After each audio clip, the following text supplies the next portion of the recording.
A very good morning to one and all. Today we are moving to another upper respiratory infection, that is sinusitis. Last day we discussed about rhinitis. Next one is sinusitis. This is very important for your exam. So please listen carefully and prepare according to your notes. Let me introduce the topic. Paranasal sinuses are a group of four paired air-filled spaces that surround the nasal cavity. So, in the beginning of your introduction class, I have given a brief description about the sinuses. So, paranasal sinuses that are present in our facial region or in the head. It is of four paired filled spaces that surround the nasal cavity. It is surrounding the nasal cavity, the side of the nose and below the eye and on the forehead it is present. So you have to get just go through the anatomy and physiology, so you'll get a clear picture. First one frontal sinus, second one ethmoid sinus, then third one sphenoid sinus, and fourth one maxillary sinus. And one of the main function that I told that they reduce the weight of the skull and they humidify the inspire, and also it helps for vocal resonance for clearing your sound. This sinus is having a major important function. So you have to go through the physiology of sinuses. It will get clear. This is all about the introduction. I will show the paranasal sinus. You can see that frontal, sphenoid, ethmoid, then maxillary. All are two pairs. Two pair of, on the both side it will be the frontal also two, sphenoid also two, ethmoid also two pair is there, and maxillary is also two pair. So these are the sinuses. Let us discuss about the definition. Sinusitis is an inflammation of the mucous membrane of the paranasal sinuses. So it is simply it's an inflammation of the paranasal sinus, mucous membrane of the paranasal sinus. Pansinusitis is infection of more than one sinus. So in sinusitis, sometimes we can call it as pansinusitis. Pan means more than one. Rhinosinusitis is referred to as an inflammatory disease of the nose or sinus. So the rhinosinusitis term is using to refer inflammatory disease of the nose and sinus. It is a common condition and a complication of 5 to 10% of upper respiratory infection in children. It affects 1 in 8 adults per year. Out of 8, at least one person is affected by sinusitis. So this is all about sinuses. So a definition we have seen, it is an inflammation of the mucous membrane of paranasal sinuses. Let us see the classification. Classification mainly based on location and duration. On the basis of location, it is classified into frontal sinus, sinusitis, ethmoid sinusitis, maxillary sinusitis, and sphenoid sinusitis. So, location means the site, okay, where it is. We have seen that four pair of sinuses are there. So, according to the sinus location of the sinus, it is divided into four. Then, on the basis of duration, acute sinusitis means the duration time of infection. So, acute sinusitis means infection lasts up to 4 weeks. Then subacute sinusitis, that is lasts between 4 to 12 weeks, and chronic sinusitis, that is more than 12 weeks. So this is a classification according to duration or length of the infection. Understood?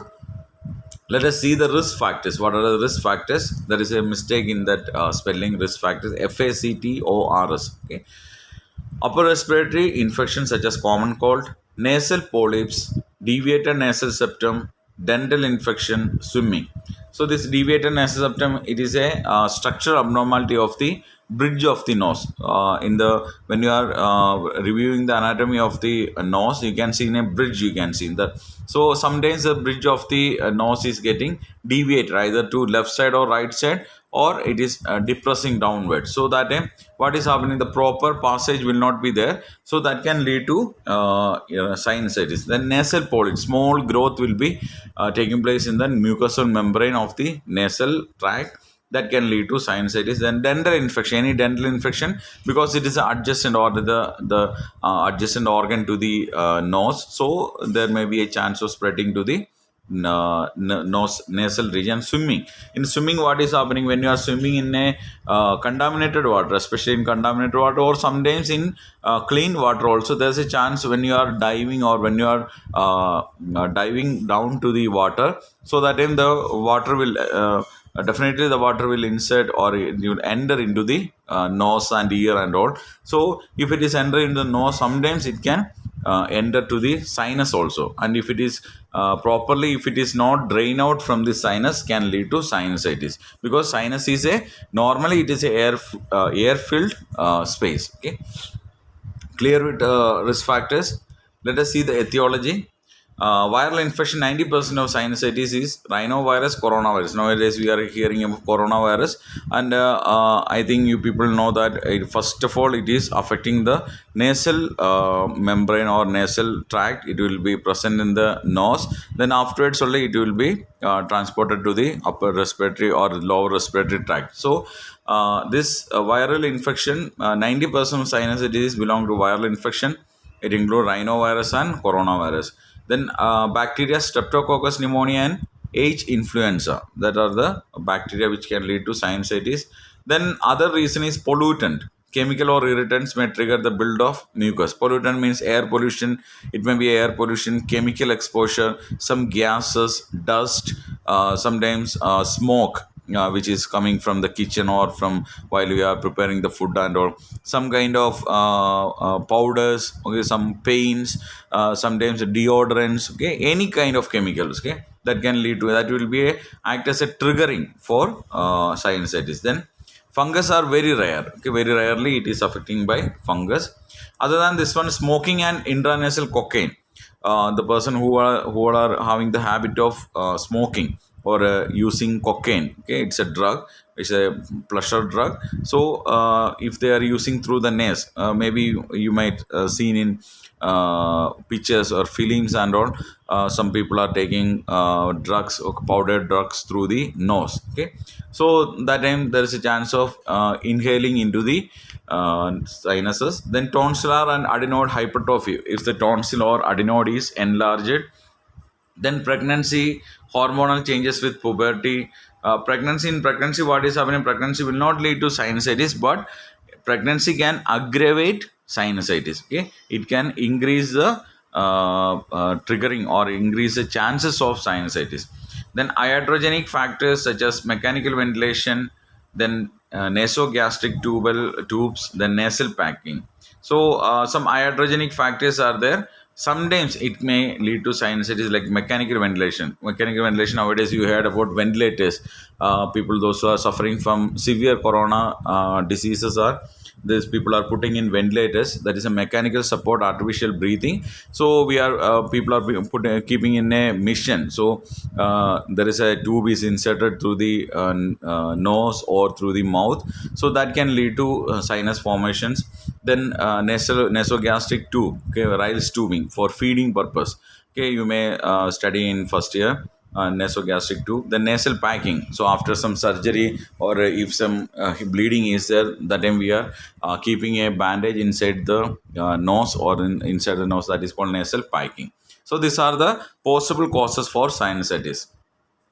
Let us see the pathophysiology. So, due to the etiological factors, usually follows rhinitis, which may be viral or allergic.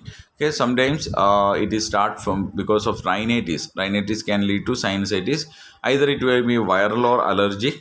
May also result from abrupt pressure changes or dental extraction or infection. And sometimes this the etiological factors may occur due to abrupt pressure changes. Abrupt means sudden pressure changes. Okay, when you are traveling, yesterday last class we discussed, when you are traveling in a higher altitude or especially in flight or in a hilly region, that time the pressure will be changing. Then dental extractions, any dental procedures or any other infections. So this may be the etiological factors. What is happening?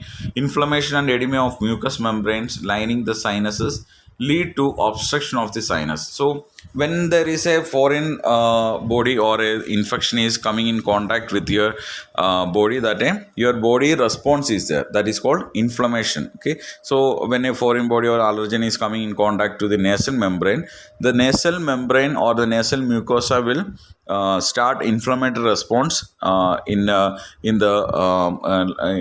like swelling, then pain will be there, or shedding of or increased secretion. Okay, this kind of inflammatory response will be there. So here also inflammation and edema of mucous membrane will be occurring, and that because of the edema of the mucous membrane, it's a normal defense mechanism. What is happening? The sinuses lead to obstruction of the or the sinus leads to obstruction of the sinuses, or because of the edema, the sinus will get obstructed. Okay, it is a air filled cavity, it's having an opening, though air circulation will be there, but in this condition, because of the edema or increased size of the nasal mucosa, the sinus will be uh, obstructed.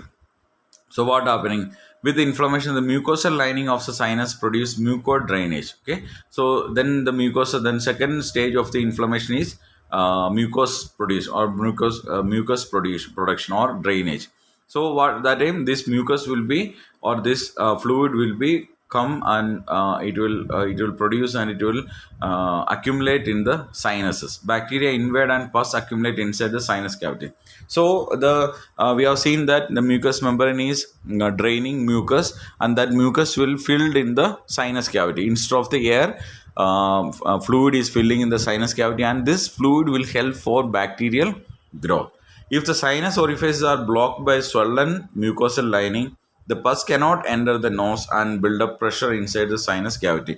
Usually, if some fluid or something is present in the sinus, are drain out through the nose. Okay, it will come out through the nose. But in case of swelling or obstruction of the sinus with mucus lining, this pus will be remain back in the sinus cavity and can lead to buildup of pressure. Okay, there is some pressure will be build up in the, because the cavity is closed. So inside the cavity, the fluid will build a pressure, and that can lead to signs and symptoms of sinusitis. Like people will having severe headache will be there, then sneezing will be there, then excessive discharge will be there. Okay, so this kind of symptoms will be producing. So this is a pathophysiology of sinusitis. Let us see a cycle, sinus cycle leading to rhinosinusitis. In that, you can see in that allergen is entering, then secretions will be forming, then secretion thickens, so that in the pH also changing. So once the pH is changing, then mucosal gas metabolism also changes. Cilia and epithelium are damaged because of the change in the pH. The cilia, the normal hairy structure inside the nose is or in the nasal cavity is damaging. Then change in host milieu creates culture medium for bacterial growth in the closed cavity. So in that area, what is happening, once the cilia and epithelium is damaged, then the fluid will not be drained outside, and it will present inside the milieu, and it will create a milieu means a cavity, and it will create the culture for bacterial growth. And this retained secretion cause tissue inflammation. So once pus is remaining, or the fluid is remaining in the cavity, it can lead to tissue inflammation. Then bacterial infection develop in the sinus cavity. Then mucosal thickening creates further blockage and lead to ostium is closed, or the cavity is completely closing. So this cycle will be continuing whenever the allergen is coming in contact. This cycle will be continuing. Okay, understood? Next, we will see the signs and symptoms according to the classification. We have seen four classification. According to the classification, there are certain signs and symptoms. If it is maxillary sinusitis, then pain in the upper jaw region, pain. The maxillary process will be in the upper region, upper jaws pain will be there. The frontal sinusitis means pain in the forehead, the forehead region between two eyes. The people will get pain. Then ethmoid sinusitis means pain over nasal bridge, both side of the nasal bridge. Then sphenoid sinusitis, pain over the occiput or vertex region, occipital region or vertex region of the head. People will feel or experience pain. Let us see the signs and symptoms. Other signs and symptoms, including fever, will be there because inflammation and infection is going on. Sore throat will be there. Then headache, facial pain, and pressure, malaise. People will feel some kind of pressure over the face. Something is some heaviness. Okay, and malaise, tiredness will be there. Then in more advanced cases, symptoms are anosmia, can't able to take proper respiration, then nasal congestion and discharge, halitosis. Okay, sometimes it can lead to halitosis, or some kind of psychological disturbances will be there. So these are the other signs and symptoms. You understood? Then next we will move to the diagnostic evaluations. It including like all other condition, here also we have to collect proper history whether they are having any kind of exposure to allergens, any recent infections, any kind of medications they are taking, any kind of chemicals they are using, or any drugs they are using, whether they are having a habit of smoking, so, or whether they are having a history of swimming. Okay, this all things you have to collect. Then you have to do a physical examination. Then another thing is watchful waiting, means if sign set is less than 10 days without symptoms, then viral, more than 10 days bacterial sinusitis. So usually in viral sinusitis, it will subside by its own mechanism. And if it is more than 10 days, that means it will be a bacterial. Then we have to move for the proper treatment. Then X-ray also we can take. It will help to find out the exact site of the sinusitis, whether it is ethmoid, sphenoid, frontal, or maxillary. Then complete blood count should be done. Okay, in complete blood count you can identify the bacterial growth, whether it is infection is there or not. Then CT scan also helps to identify the site and location and severity of the sinus inflammation. Then sinus radiography is there. It will helps to show opacification of the sinus thickened mucous membrane. Okay, how much thickened mucous membrane is there, whether the sinus is clearly seen or not. Then culture and sensitivity test, that is blood. It is a in this test we are taking the nasal mucosa sample, and we can culture it, and we can identify the what kind of organism behind this infection, whether it is a bacteria or a virus, and it will help for proper treatment. Let us see the medical management. Treatment depends on how long condition lasts. Most acute cases resolve without treatment. In sometimes it will resolve by itself. Then there is no need of any treatment. So once allergen is it's subsided, or once allergen is gone out from the nasal tract, then the symptoms will be subsiding. In most of the sinusitis, antibiotics are not recommended because viral causes. We have seen that 90% of sinusitis is occurring due to viral cause. So most of the condition we don't need to take any antibiotics. Symptomatic treatment is given to the patients. And in that condition, we are giving symptomatic treatment. So let us see what are the treatment for this. So antibiotics are not prescribed routinely because many cases of sinusitis are viral.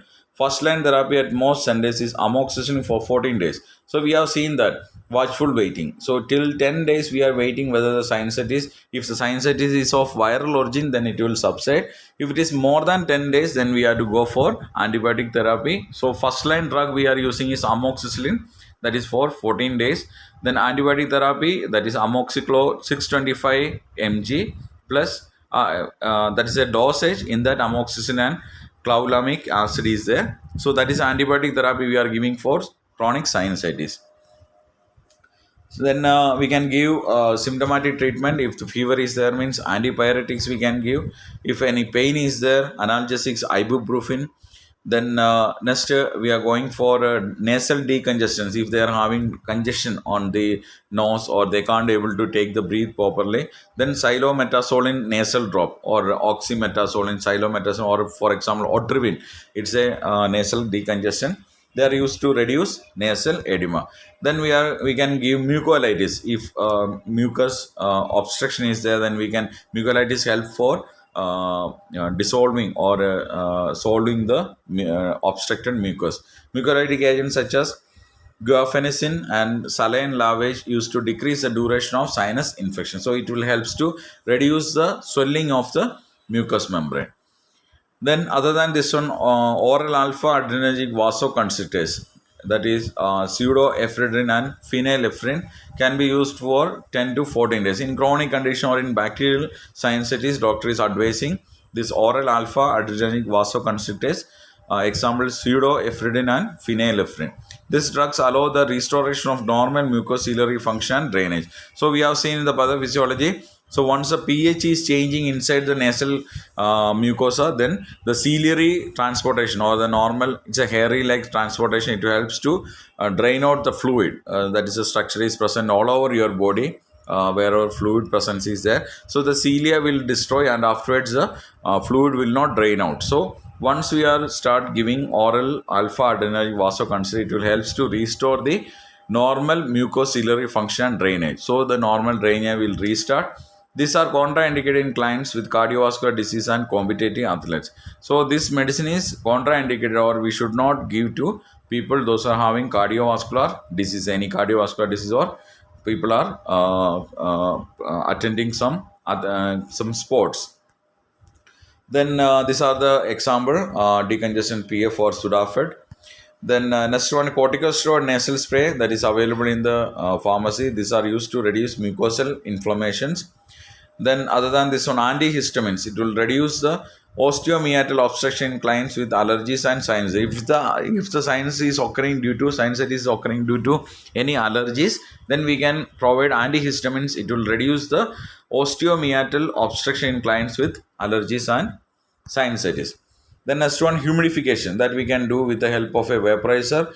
Either normal saline or a vaporizer or a humidifier is used to prevent nasal crusting. These are also used to moisten secretion. So always you have to moisten the nasal mucosa so that it will not get obstructed. So that's why humidification should be given. Then antral irrigation or sinus lavage. It is another procedure. Antral lavage is a surgical procedure in which a cannula is inserted into the opening of the maxillary sinus by the inferior meatus to allow irrigation and drainage of the sinus. So it is a surgical management, antral irrigation or sinus lavage. In this procedure, a cannula is inserted into the opening of the maxillary sinus. Through the maxillary sinus, we are inserting a cannula into the maxillary sinus by inferior meatus. Inferior meatus means inside the nose. You can see in that a structure. You can see in that a bony cartilage like structure. You can see that through the inferior meatus. You just review on the anatomy and physiology. You can see the inferior meatus. Through that, we are inserting a cannula. Cannula means a needle into the maxillary sinus, and we can drainage or irrigate the. We can irrigate with normal saline, means we can flush or we can pump normal saline into the sinus, and we can clean and we can remove all the pus or fluid which is accumulated in the sinus.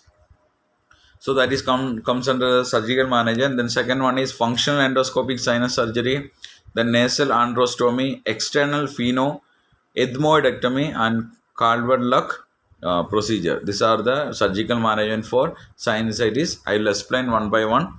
First one, functional endoscopic sinus surgery. The main objective of FES is to re-establish the sinus ventilation and mucociliary clearance. It is an outpatient surgical procedure using local anesthesia. Outpatient means there is no need of hospital stay within 1 day. It's a daycare procedure. 1 day or in the OPD section itself, we can do this one. Small fiber-optic endoscopes are passed through the nasal cavity and into the sinus. In this procedure, we are inserting a small fiber-optic endoscope. Fiber-optic endoscope means tip of the endoscope, there is a camera is present, so it will help to guide the endoscope into the sinus. It will help the clear image.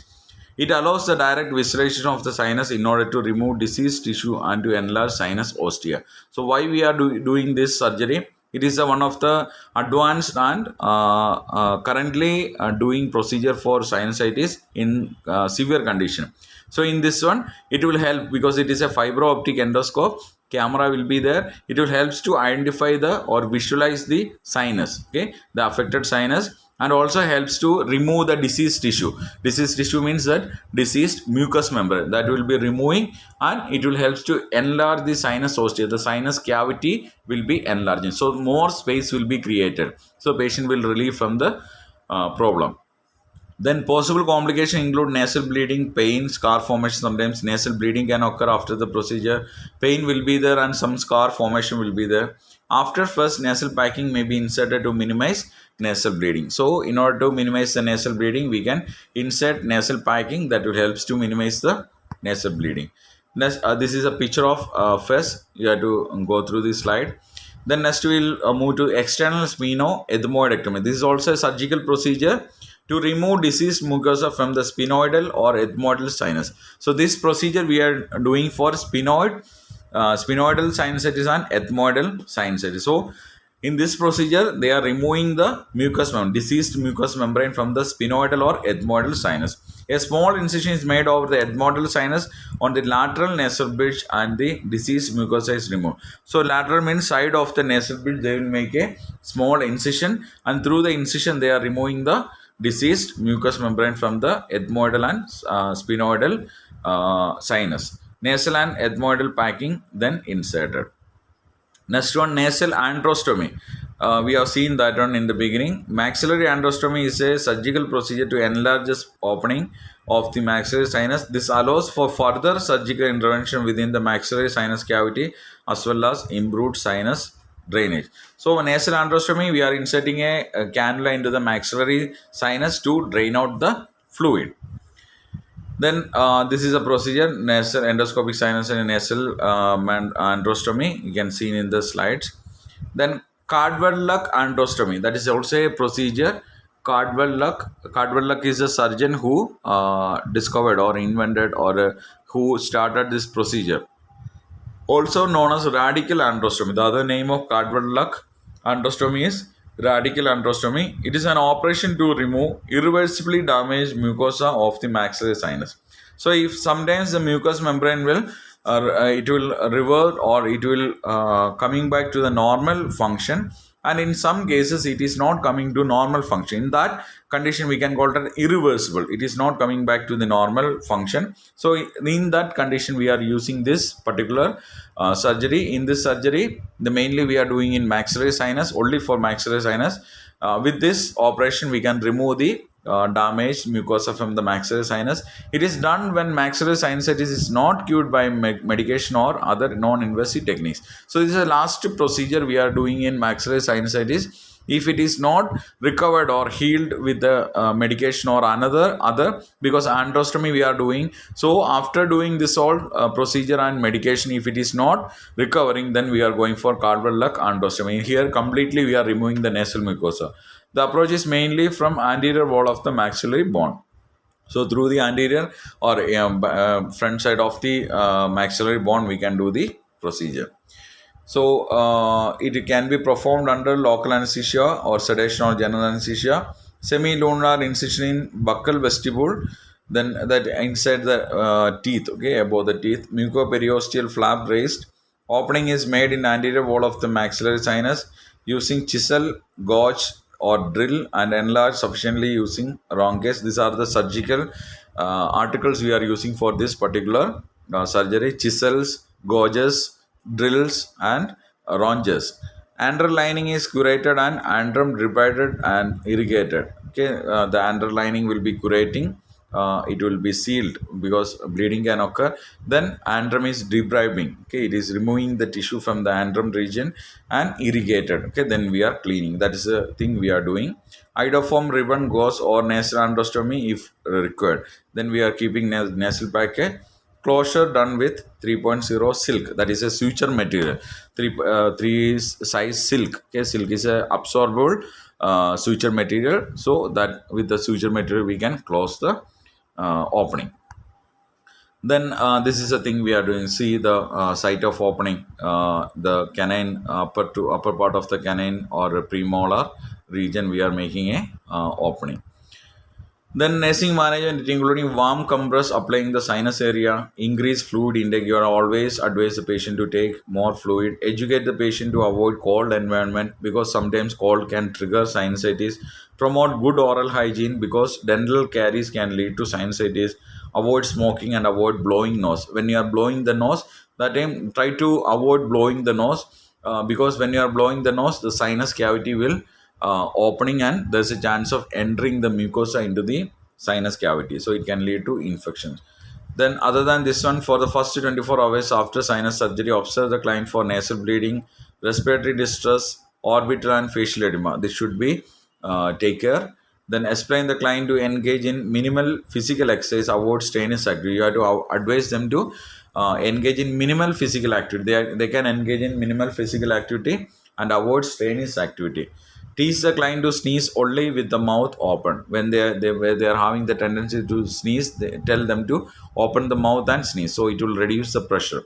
Nasal saline spray may be started 3 to 5 days after surgery to moisten the mucosa. So after the surgery, 3 to 4 days of the surgery, we have to advise them to start spray nasal sprays. So it will helps to moisten the mucosa. It will not harden. If it is hardened, then there is a chance of, when it is removing, there is a chance of bleeding. Yes, a nasal drip pad is taped beneath the nares to absorb drainage after nasal or sinus surgery. So after the surgery, there is a chance of draining of the fluid or the from the sinuses. So in order to prevent that draining outside, we can keep a drip pad. So picture is here. This is a drip pad. So like that, you can keep a pad. You can keep sterile pad. So it will helps to absorb the draining fluids. This all about the surgery and post-operative and nursing management. Then the complications are meningitis. If we are not treating the sinusitis properly, it can lead to meningitis, osteomyelitis, and brain abscess. So these are the possible complications. So this all about the topic sinusitis. I hope you all of you understood about the topic. We discussed about the definition, classification, risk factors, etiology, then pathophysiology we have seen, then various signs and symptoms according to the classification, then what are the diagnostic procedures, then management, especially medical management and surgical management. Then we have seen what are the surgeries, different surgeries in detail, then nursing management, and there is an assignment for you. You have to write the nursing diagnosis and health education for prevention of sinusitis. So this all about the topic. I hope all of you understand. Have a nice day. Thank you.